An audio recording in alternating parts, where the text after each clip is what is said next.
Hello students. इससे पिछले video lecture में हमने बात की थी अंतर्राष्ट्रीय व्यापार और अंतर्क्षेत्रीय व्यापार के बारे में। इन दोनों के बीच क्या अंतर हैं, हमने उस बात को समझा और हमने ये भी सीखा कि जो क्लासिकल इकोनॉमिस्ट्स हैं वो मानते हैं कि अंतर्राष्ट्रीय व्यापार और आंतरिक व्यापार में अंतर होता है, इसलिए अंतर्राष्ट्रीय व्यापार के लिए एक पृथक सिद्धांत होना चाहिए। उसके पक्ष में तर्क हमने किए थे पिछले लेक्चर में। आज के इस वीडियो लेक्चर में हम बात करेंगे argument against a separate theory for international trade कि अंतर्राष्ट्रीय व्यापार के लिए एक पृथक सिद्धांत नहीं होना चाहिए। पृथक सिद्धांत के विपक्ष में तर्क की बात करेंगे। पृथक सिद्धांत नहीं होना चाहिए, इस बात को जो लिया है वो जो स्वीडिश अर्थशास्त्री हैं बर्टिल ओहलिन ने ये माना कि जो अंतर्राष्ट्रीय व्यापार है वो आंतरिक व्यापार का ही एक रूप मात्र है, इसलिए इनमें कोई खास अंतर नहीं है। इसलिए इन अंतर्राष्ट्रीय व्यापार के लिए एक पृथक सिद्धांत नहीं होना चाहिए। उसके विपक्ष में तर्क दिए उन्होंने। तो वो किस किस बेस पे कहते हैं कि एक पृथक सिद्धांत नहीं होना चाहिए, उसको हम वन बाय वन डिस्कस करेंगे। सबसे पहले हम बात कर लेते हैं mobility of the factors of production की, कि उत्पादन के साधनों की गतिशीलता। इससे पहले हम पीछे वाली थोड़े लॉजिक को या पीछे वाले आर्गुमेंट्स को समझ लें कि जो परंपरावादी अर्थशास्त्री थे उन्होंने कहा कि जो उत्पादन के जो साधन हैं वो एक देश के अंदर तो गतिशील हैं, लेकिन विभिन्न देशों में उनकी गतिहीनता होती है। वो एक देश से दूसरे देश में नहीं जा सकते। तो इसलिए उन्होंने एक रीज़न दिया कि इन दोनों व्यापारों में अंतर है और उसके लिए एक पृथक सिद्धांत होना चाहिए। लेकिन जो ओहलिन है, बर्टिल ओहलिन है, उनका ये मानना है कि ज़रूरी नहीं कि उत्पादन के साधन अपने देश में गतिशील ही हों। उत्पादन के साधनों की गतिशीलता अपने देश में भी नहीं हो सकती, या हम कहें जो साधन है वो एक देश से दूसरे देश में गतिशील हो सकते हैं, लेकिन उसकी अपने एक देश में एक स्थान से दूसरे स्थान पर गतिहीनता भी हो सकती है। मान लो हम कहें कि मान लो राजस्थान से केरल में जाना लोग नापसंद करें, ज़्यादा कठिनता महसूस करें, लेकिन स्विट्ज़रलैंड से जर्मनी या यूएसए से कनाडा जाना बहुत सरल है। तो ये सोचना बहुत ही भ्रमपूर्ण है कि दो देशों में पूंजी और श्रम की गतिशीलता अपूर्ण है और एक देश में ये साधन पूर्णतः गतिशील हैं, ऐसा ज़रूरी नहीं है। बैंकिंग सुविधाओं के विस्तार के कारण जो पूंजी के निवेश के संबंध में भी दूसरे देशों ने भी आजकल काफ़ी लिबरल पॉलिसीज अपना ली हैं, इसलिए ये हम सही कहना हम उचित नहीं समझते कि एक देश में श्रम और पूंजी गतिशील होते हैं और विभिन्न देशों में गतिहीन होते हैं। तो उन्होंने पृथक सिद्धांत के पक्ष में जब तर्क दिए थे तो इस आर्गुमेंट को बेस बनाया था कि उत्पादन के साधनों की गतिशीलता को लेकर, कि वो एक देश के अंदर तो गतिशीलता है लेकिन दो देशों में गतिहीनता है, लेकिन ऐसा होना ज़रूरी नहीं है। उत्पादन के साधन एक देश में ही एक स्थान से दूसरे स्थान के बीच गतिहीन हो सकते हैं, लेकिन एक देश से दूसरे देश में उसकी गतिशीलता भी हो सकती है। नेक्स्ट है, अगला पॉइंट है प्रोडक्शन कंडीशंस। अब वो अगला जो अंतर या हम कहें आर्गुमेंट अगेंस्ट का जो हम पॉइंट ले रहे हैं वो है उत्पादन परिस्थितियों में पाए जाने वाले अंतर की बात ले। पीछे उन्होंने इसको आधार मानकर इसके अगेंस्ट आर्गुमेंट, इसके फेवर में आर्गुमेंट्स दिए थे कि प्रोडक्शन कंडीशंस डिफरेंट हैं, एक देश में तो सेम होती हैं, दूसरे देशों में डिफरेंट होती हैं, इसलिए एक पृथक सिद्धांत होना चाहिए। लेकिन जो उत्पादन की परिस्थितियाँ हैं उनमें आंतरिक और अंतर्राष्ट्रीय व्यापार दोनों में ही अंतर हो सकता है। एक देश में भी उत्पादन की परिस्थितियों में काफ़ी आधारभूत अंतर हो सकता है। एक देश जो अपने लोगों को सुविधाएं देता है, उत्पादन सुविधाएं देता है, वो सुविधाएं दूसरे एक देश के जो राज्य हैं, मान लो हम कहें एक देश का एक राज्य जो सुविधाएं देता है, ज़रूरी नहीं उसी देश का दूसरा राज्य भी वैसी सुविधाएं दे रहा हो। जैसे हम कहें पंजाब में उत्पादन सुविधाएं ज़्यादा हैं, उसके कारण लोगों की जो वहाँ प्रोडक्शन कैपेसिटी, उनकी पर कैपिटा इनकम काफ़ी ज़्यादा है, लेकिन हम इसका कंपैरिजन उसी देश के अन्य राज्यों से करें, मान लो मध्य प्रदेश है, बिहार है, इनकी तुलना में पंजाब के लोगों की इनकम ज़्यादा है। लेकिन क्यों? क्योंकि वहाँ पर प्रोडक्शन की फैसिलिटीज़ बहुत ज़्यादा हैं। उत्पादन परिस्थितियों में भिन्नता इसलिए दो देशों में ही नहीं बल्कि एक ही देश के दो क्षेत्रों में भी हो सकती है। नेक्स्ट है डिफरेंट करेंसीज की बात कर लें कि जहाँ तक मुद्रा प्रणालियों की भिन्नता का प्रश्न है पीछे हमने इसको पीछे जो क्लासिकल अर्थशास्त्री हैं उन्होंने इसको आधार माना कि डिफरेंट करेंसीज की बात है, कि अगर हमने दूसरे देश से ट्रेड करना है तो हमें मुद्रा की दिक्कत आएगी, हमें करेंसीज चाहिए दूसरे देश की। लेकिन आजकल क्या है, आईएमएफ की एस्टेब्लिशमेंट के बाद अंतर्राष्ट्रीय व्यापार के लिए जो मुद्रा है वो कोई खास प्रॉब्लम नहीं रही है। अंतर्राष्ट्रीय मुद्रा के कोष के द्वारा डिफरेंट डिफरेंट करेंसी जो है, देशों की करेंसीज हैं, वो हमें इजीली मिल जाती हैं भुगतान के लिए। तो इसलिए इसको भी हम भिन्न एक पृथक सिद्धांत का आधार नहीं बना सकते डिफरेंट करेंसीज को लेकर। नेक्स्ट है difference in natural resources and geographical conditions, कि प्राकृतिक साधन तथा भौगोलिक परिस्थितियाँ।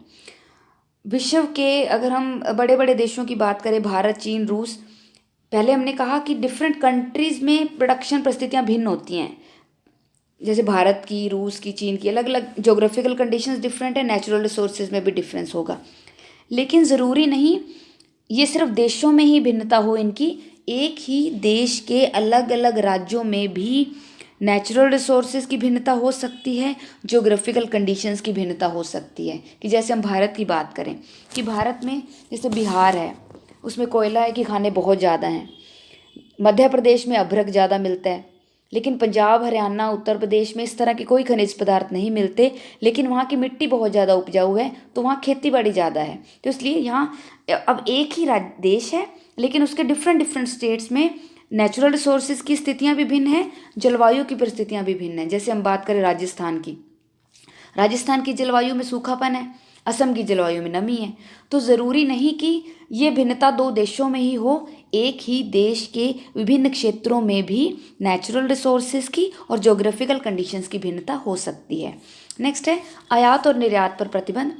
तो पीछे क्लासिकल इकोनॉमिस्ट ने यह आधार बनाया था इसके एक पृथक सिद्धांत के होने का, कि आयात और निर्यातों पर प्रतिबंध अंतर्राष्ट्रीय व्यापार पे लगते हैं, अंतर्राज्यीय व्यापार पे नहीं लगते। लेकिन कई बार क्या होता है कि एक ही देश के विभिन्न राज्यों में भी आपस में सामान, जैसे अनाज है, चीनी है, कोई भी सामान है, उसके लाने ले जाने पर भी कई बार सरकारें प्रतिबंध लगा देती हैं। इसलिए ज़रूरी नहीं कि इंपोर्ट और इसकी इंपोर्ट और एक्सपोर्ट की रिस्ट्रिक्शन सिर्फ डिफरेंट डिफरेंट कंट्रीज़ पे ही लगे, एक ही देश के डिफरेंट डिफरेंट स्टेट्स में भी सामान के आने जाने पर कई बार प्रतिबंध लगा दिए जाते हैं। इसलिए इस तर्क को भी पृथक सिद्धांत के लिए हम आधार नहीं मान सकते। नेक्स्ट है कंपैरेटिव कॉस्ट की बात है। तो कंपैरेटिव कॉस्ट का जो सिद्धांत है, तुलनात्मक लागत का जो सिद्धांत है, वो अंतर्राष्ट्रीय व्यापार पे भी लागू होता है और घरेलू व्यापार पे भी लागू होता है। तो इस तरह से हमने ये कुछ आर्गुमेंट्स की बात की जो ये सिद्ध करते हैं कि अंतर्राष्ट्रीय व्यापार के लिए कोई एक पृथक सिद्धांत नहीं होना चाहिए, क्योंकि जो अंतर्राष्ट्रीय व्यापार है वो आंतरिक व्यापार का ही एक रूप मात्र है। लेकिन विभिन्न देशों में की जो सरकारें हैं उनमें विभिन्न नीतियाँ होती हैं, मुद्रा प्रणाली में भी अंतर हो सकता है, और सब हित की भावना के कारण भी हम कह सकते हैं कि अंतर्राष्ट्रीय व्यापार के लिए एक अलग सिद्धांत की आवश्यकता पड़ती ही है। नेक्स्ट हम बात कर लेते हैं एडवांटेजेस ऑफ इंटरनेशनल ट्रेड, कि अंतर्राष्ट्रीय व्यापार के क्या लाभ हैं। इसमें फर्स्ट पॉइंट है प्राकृतिक संसाधनों का पूर्ण उपयोग, fuller utilisation of natural resources, कि अगर हम अंतर्राष्ट्रीय व्यापार करते हैं तो इससे क्या होता है, देश के जो नेचुरल रिसोर्सेज हैं, प्राकृतिक संसाधन हैं, उसका पूरा उपयोग किया जा सकता है। क्योंकि जो अविकसित देश होते हैं वो अपने खनिज पदार्थों का खुद प्रयोग नहीं कर पाते पूरा, इसलिए वो क्या करते हैं, अपने जो कच्चा माल है, रॉ मटेरियल है, उसका एक्सपोर्ट कर देते हैं विकसित देशों को, ताकि उसका वहाँ पर पूरी तरह से उपयोग किया जा सके। तो इस तरह से अंतर्राष्ट्रीय व्यापार के कारण एक देश के जो प्राकृतिक संसाधन हैं उसका पूरा उपयोग होने लग जाता है। नेक्स्ट है चीपर गुड्स, सस्ती वस्तुएं। इंटरनेशनल ट्रेड या अंतर्राष्ट्रीय व्यापार के कारण सभी देशों को सस्ती वस्तुएं उपभोग करने के लिए मिल जाती हैं, क्योंकि कंपैरेटिव कॉस्ट की थ्योरी के बेस पे इंटरनेशनल ट्रेड किया जाता है। हर देश उन्हीं वस्तुओं का उत्पादन अपने देश में करता है जो उसके देश में कंपैरेटिवली कम कॉस्ट पे बनती हैं। इसलिए जिन देशों में ये चीज़ें महंगी बनती हैं वो ये चीज़ें खुद ना बनाकर दूसरे देशों से खरीद लेते हैं। इसलिए अंतर्राष्ट्रीय व्यापार के कारण सस्ती वस्तुएं भी यूज़ करने के लिए मिल जाती हैं। नेक्स्ट है power to face natural calamities, प्राकृतिक संकटों की का सामना करने की शक्ति या मुकाबला करने की शक्ति, कि मान लीजिए किसी भी देश पे कभी भी कोई नेचुरल कैलामिटीज़ या प्राकृतिक संकट आ गया, जैसे कोई कोई बाढ़ आ गई या महामारी फैल गई या सूखा पड़ गया, तो इसके कारण क्या होता है, कई बार फसलें या एग्रीकल्चर की बात करें, मान लो सूखा पड़ गया तो एग्रीकल्चर प्रोडक्शन नहीं हो पाया, या बाढ़ आ गई तो सारी फसलें खराब हो गई, तो उसका उसमें क्या हो गया, तो अगर हम दूसरे देशों के साथ व्यापार कर रहे हैं तो हम ईजिली इस तरह की समस्याओं का सामना कर सकते हैं। हम दूसरे देशों से इन चीज़ों का इंपोर्ट करके अपने देश में इन जो चीज़ों की कमी को पूरा कर सकते हैं और प्राकृतिक संकटों का मुकाबला कर सकते हैं। नेक्स्ट है वैरायटी ऑफ गुड्स, विभिन्न वस्तुएं। अंतर्राष्ट्रीय व्यापार के कारण क्या होता है, जो डिफरेंट डिफरेंट कंट्रीज़ के कंज्यूमर्स हैं उनको different different types of goods, variety of goods use करने के लिए मिल जाती हैं, और जब इस तरह की गुड्स उनको मिलेंगी तो उनकी जो स्टैंडर्ड ऑफ लिविंग है, जीवन स्तर है, उसमें क्या होती है, वृद्धि होती है। नेक्स्ट है सरप्लस प्रोडक्शन, अतिरिक्त उत्पादन। अंतर्राष्ट्रीय व्यापार के कारण क्या होता है, हर देश को अपना जो एक्स्ट्रा प्रोडक्शन उसने कर लिया, अतिरिक्त उत्पादन है, उसको बेचने का एक अवसर मिल जाता है। कुछ देश जानबूझकर ही ज़्यादा प्रोडक्शन करते हैं ताकि इन मतलब जो एक्स्ट्रा प्रोडक्शन उसने अपने देश में कर लिया, अपने देश की ज़रूरत को पूरा करने के बाद जो बचा वो उसको दूसरे देशों में बेच देते हैं, ताकि क्योंकि अपने देश में ज़्यादा प्रोडक्शन हो गया तो बहुत ज़्यादा सप्लाई हो जाएगी तो प्राइसेस बहुत ज़्यादा कम हो जाएंगी, इसलिए कीमतों में होने वाली कमी भी रुक जाती है, और दूसरा दूसरे देशों को चीज़ें एक्सपोर्ट करने से उनको विदेशी मुद्रा भी मिलती है और वो देश फाइनेंशियली भी साउंड हो जाता है। तो सरप्लस प्रोडक्शन को सेल करने का एक प्लेटफॉर्म भी मिल जाता है इंटरनेशनल ट्रेड के कारण। नेक्स्ट है कंपटीशन या प्रतियोगिता। अंतर्राष्ट्रीय व्यापार अगर होगा डिफरेंट डिफरेंट कंट्रीज़ के बीच आपस में, तो क्या होता है, इससे कंपटीशन बढ़ता है, प्रतियोगिता बढ़ती है, तो हर कोई जो है अपने जो प्रोडक्शन की कॉस्ट को कम करना चाहेगा और बढ़िया क्वालिटी की चीज़ें प्रोड्यूस करने की कोशिश करेगा, क्योंकि अगर उनकी प्रोडक्शन कॉस्ट बहुत ज़्यादा होगी और चीज़ों की क्वालिटी अच्छी नहीं होगी तो वो मार्केट में सर्वाइव नहीं कर पाएंगी या मार्केट से बाहर हो जाएंगे। इसलिए जो जितना ज़्यादा अंतर्राष्ट्रीय व्यापार हम करते हैं या दूसरे देशों के साथ ट्रेड होगा तो इससे क्या है, प्रतियोगिता बढ़ती है, कंपटीशन बढ़ता है। नेक्स्ट है एंड ऑफ मोनोपोलिस्टिक टेंडेंसी, एकाधिकारी प्रवृत्ति का अंत। कि अंतर्राष्ट्रीय व्यापार जब होगा तो इसके कारण क्या होता है, मार्केट का साइज़ काफ़ी बढ़ जाता है, और जब विभिन्न देश आपस में वस्तुओं का इंपोर्ट एक्सपोर्ट करते हैं तो उत्पादन के बहुत अधिक अवसर मिल जाते हैं, जिसके कारण नए नए उद्यमी भी मार्केट में प्रवेश करते हैं। इसलिए इसके कारण क्या है, मोनोपोलिस्टिक टेंडेंसी, एकाधिकारी प्रवृत्ति जो है वो ख़त्म हो जाती है। नेक्स्ट है अवेलेबिलिटी ऑफ रॉ मटेरियल्स, कच्चे माल की उपलब्धता। कि अगर हमारा अंतर्राष्ट्रीय व्यापार किसी भी देश के साथ होता है, हम अंतर्राष्ट्रीय व्यापार करते हैं, तो उसके कारण क्या होता है, अगर हमारे देश में किसी भी कच्चे माल या रॉ मटेरियल की कमी भी है तो हम उस देश किसी भी दूसरे देश से जहाँ वो रॉ मटेरियल अवेलेबल है हम उसको उससे ख़रीद सकते हैं। मान लो हम जापान की बात करें, जापान में तकनीकी ज्ञान बहुत ज़्यादा है लेकिन वहाँ पर कच्चा माल कम है, लोहा नहीं है वहाँ पे, लेकिन फिर भी जापान ने दूसरे देशों से कच्चा लोहा मंगवाकर औद्योगिक उन्नति के शिखर को प्राप्त कर लिया है। तो ये इंटरनेशनल ट्रेड के कारण ही पॉसिबल हुआ है कि अगर किसी भी तरह के रॉ मटेरियल की आपके देश में अवेलेबिलिटी नहीं है तो आप उस रॉ मटेरियल, उस कच्चे माल को दूसरे देशों से इंपोर्ट करके अपने प्रोडक्शन प्रोसेस को जारी रख सकते हो। नेक्स्ट है पॉसिबिलिटी ऑफ इकोनॉमिक डेवलपमेंट, आर्थिक विकास की संभावना। कि अंतर्राष्ट्रीय व्यापार जब होगा तो उसके कारण विभिन्न देशों में इकोनॉमिक डेवलपमेंट या आर्थिक विकास की संभावनाएं काफ़ी बढ़ जाती हैं, क्योंकि जब जो अविकसित देश है उनमें क्या है, पता है, मशीनरी या तकनीकी ज्ञान है या अन्य उपकरणों की कमी होती है, और किसी भी देश के विकास के लिए इन चीज़ों का होना बहुत ज़रूरी है। तो अगर वो ये चीज़ें, चाहे वो मशीनरी है चाहे वो कोई अन्य उपकरण है, उनका आयात करते हैं और अपने देश में जो उनका अवेलेबल रॉ मटेरियल है उसका भी अच्छे से यूज़ कर सकते हैं और अपने प्रोडक्शन को बढ़ा सकते हैं, निर्यात भी बढ़ सकता है और इस तरह से देश का आर्थिक विकास भी बढ़ेगा। तो अंतर्राष्ट्रीय व्यापार के कारण इकोनॉमिक डेवलपमेंट की पॉसिबिलिटी भी काफ़ी बढ़ जाती है। नेक्स्ट है इंक्रीज इन नेशनल इनकम, राष्ट्रीय आय में वृद्धि। अंतर्राष्ट्रीय व्यापार के कारण क्योंकि उत्पादन के प्रत्येक क्षेत्र में वृद्धि होती है, निर्यात उद्योगों में भी ज़्यादा से ज़्यादा पैसा इन्वेस्ट करते हैं देश, ताकि वहाँ बनी चीज़ें बाहर के देशों को बेची जा सके। तो इस तरह से इकॉनमी पे दोहरा इफेक्ट पड़ता है, एक तो देश के लोगों को अधिक अधिक रोजगार मिलेगा और दूसरा निर्यात में वृद्धि होगी। तो इन दोनों ही प्रक्रियाओं के कारण क्या होता है, मल्टीप्लायर इफेक्ट काम करता है फॉरेन ट्रेड मल्टीप्लायर भी काम करेगा। तो इस तरह नेशनल इनकम में कई गुना अधिक वृद्धि होगी। नेक्स्ट है इंटरनेशनल कोऑपरेशन, अंतर्राष्ट्रीय सहयोग। अंतर्राष्ट्रीय व्यापार से क्या होता है, विभिन्न देशों में आपस में परस्पर सहयोग की भावना उत्पन्न होती है, आपस में मैत्री भावना बढ़ती है और जिससे विश्व शांति की संभावना अधिक बढ़ जाती है। तो इस तरह से ये हैं इंटरनेशनल ट्रेड से होने वाले लाभ। जैसा कि इसमें हम कोटेशन भी दे सकते हैं लास्ट में कि पॉल वी हॉरेन और हेनरी ने तो यहाँ तक कहा है कि अंतर्राष्ट्रीय व्यापार जो है इसमें भाग लेने वाले सभी देशों को ही लाभ होता है इससे, और किसी भी देश को हानि नहीं होती। तो इंटरनेशनल ट्रेड से काफ़ी लाभ हैं, लेकिन जहाँ लाभ है इसकी कुछ हानियाँ भी हैं। अब हम उन डिसएडवांटेजेस या हानियों की बात कर लेते हैं।